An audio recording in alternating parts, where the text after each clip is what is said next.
Falcon Food Service is a company which manufactures prime cooking equipment. The business was remaining stagnant at a certain level, with turnover staying the same or decreasing. And we wanted to grow this business, and we wanted a company to help us do that and release the potential that we know that we have in our brand. SMAS helped to implement Lean within Falcon Foods. Lean has got a tried and tested. There's 5 principles, there's lots of tools and techniques, it's based on waste, and that's all fine and well. But I think you have to take a good understanding and a grasp of Lean and then match it to the situation and the specific needs within the business. One of the biggest things that SMAS helped us with is breaking the culture.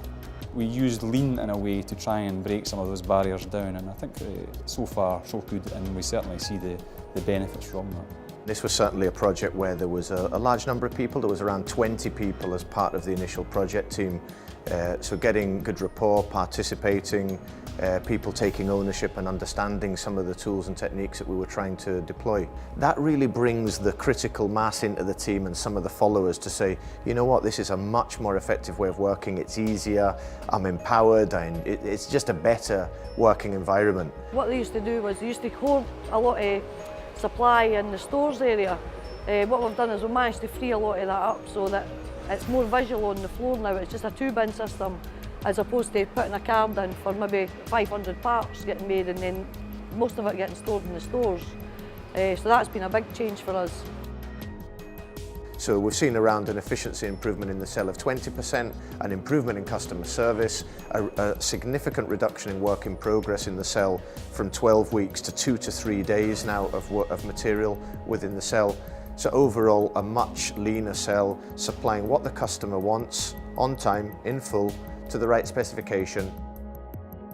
When you have a big lean event going on in the factory, productivity will go down. Not just in the cell that you're looking at, but everybody else wants to see what's going on. And you've got to accept that that means short term you're going to have a blip. But long term, it does mean that your P&L is stronger and you've got less in stock. And that's a winning formula. From that point of view, the board should be really interested. We've actually seen labour being released because of this project and being able to redeploy elsewhere to build more products. The whole system now works far slicker and smoother, with no downtime or very little downtime being recorded over the last 3 months. That means we're more powerful in terms of being able to get our machines out to our export markets when they need them, with a shorter lead time, and it also makes them cheaper, which means we're more competitive on a global basis. That's where they're helping us, that manufacturing piece of our jigsaw. I would recommend SMAS to any manufacturing business or any organisation. It's been a very worthwhile experience, one that we continue with.